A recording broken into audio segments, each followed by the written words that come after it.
मोठं षडयंत्र समोर आलं आहे. सप्टेंबर, ऑक्टोबर, नोव्हेंबर या गेल्या 3 महिन्यात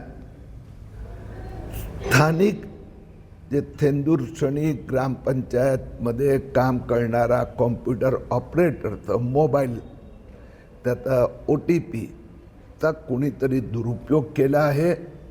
ही जी नावं दिसत आहेत यातनं 99.99% हे पश्चिम बंगाल, उत्तर प्रदेश आणि त्या भागातली आहे. कुणाचं वय 18 वर्ष, कुणाचं 36, कुणाचं 58 आणि 3 महिन्यात 27,397 एकही अर्ज ग्रामपंचायत आलेला नाही.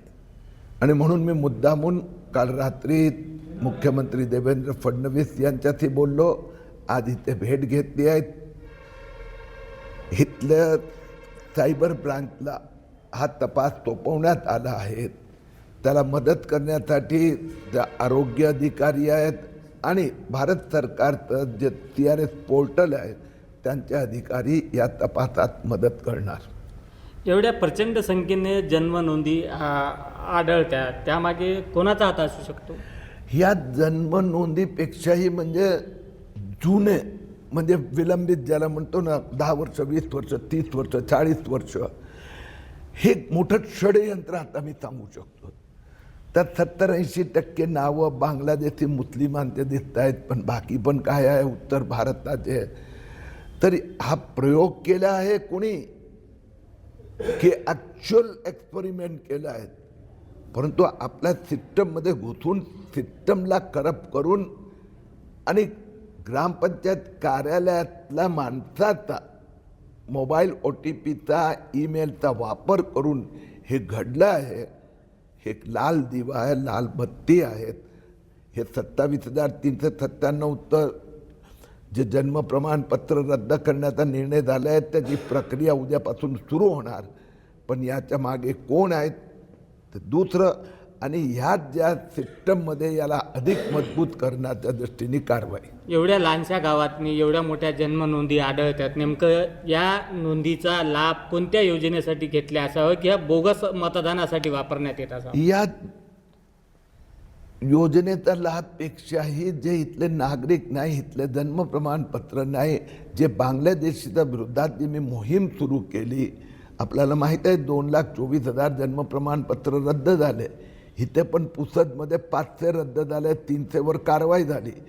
तर तो रस्ता बंद केला म्हणून हा नवीन रस्ता सुरू करण्यात आला आहे. यालाही थांबवलं जाणार. देवेंद्र फडणवीस सरकारचा आमचं माझं लक्ष आहे की 2025मध्ये आम्ही जन्म प्रमाणपत्र घोटाळा काढून सगळे रद्द केले. 2026मध्ये पूर्ण महाराष्ट्रात फिरून प्रत्येक ठिकाणचा एक बांगलादेशीला उचलून परत पाठवायचं.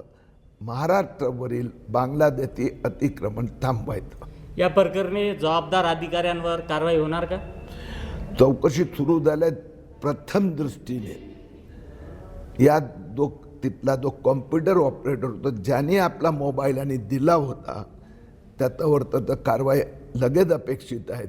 पण याच्या मागे एक खूप मोठा हे गाव पातळीवर तर नाही आहे. या छोट्याशा गावाला यासाठी निवडलं की कुणाला कळणारच नाही, लक्षात देणार नाही. या सिस्टमच्या त्रुटी आहेत त्याही सुधारले जाणार. आणि याचा मागे हे जे षडयंत्र मोठं आहे, कोण आहे तेही कळेल. तपास थेट देशाच्या अतिरिक्त रजिस्ट्रार जनरल आणि माहिती विज्ञान केंद्र दिल्लीकडे का देण्यात आला? तपास जिल्हा स्तरावरचं सायबर ब्रांच जे आहेत ते पाहतात. ह्या सगळ्यांची टेक्निकल मदत घेण्यासाठी त्यांनाही अपील करण्यात आली आहे. पण त्याचबरोबर मी मुख्यमंत्रीजींना सुचवले की एक SIT बसवावी ज्याच्यामुळे या तपासाला गती येणार. आणि याचबरोबर की याचा पुढे दुरुपयोग न व्हावं म्हणून हे सगळे प्रमाणपत्र रद्द करण्याची कारवाई सुरू. यामागे राज्यस्तरीय रॅकेट की आंतरराष्ट्रीय? मोठं रॅकेट आहे. आणि हे आंतरराज्य भारतातलं पण, कारण की यात महाराष्ट्रात एक पण नाही आहे. या 27,000 या गावातली गंमत अशी की एकंदर 27,398 जन्म प्रमाणपत्र या गेल्या 4-6 महिन्यात दिले गेले. त्यातनं एकच ओरिजिनल आहेत. 27,397 बाहेरचे आहेत आणि त्या अधिकांश पश्चिम बंगाल बॉर्डरचे आणि बिहार उत्तर प्रदेशकडचे. या सगळ्या प्रकरणामुळे संपूर्ण जन्म नोंदी यंत्रणेच्या विश्वासार्हतेवर प्रश्नचिन्ह उभं राहिलं असं वाटते. त्रुटी तर समोर आलेल्या आहेत. या त्रुटी आणि सिस्टमची खेळणं आणि करप्शन. कधी असं आहे की जो ग्रामपंचायतचा ग्रामसेवक होतो त्याचा मोबाईलचाच वापर व्हायला हवा आणि त्याचा मोबाईलवर प्रत्येकाचा OTP येतो. इथे त्यांनी ते दुसऱ्याकडे दिला होता.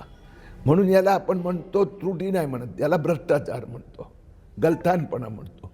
आणि दुसरं 27,000 अपलोड होणं तर लालबत्ती व्हायला हवी होती.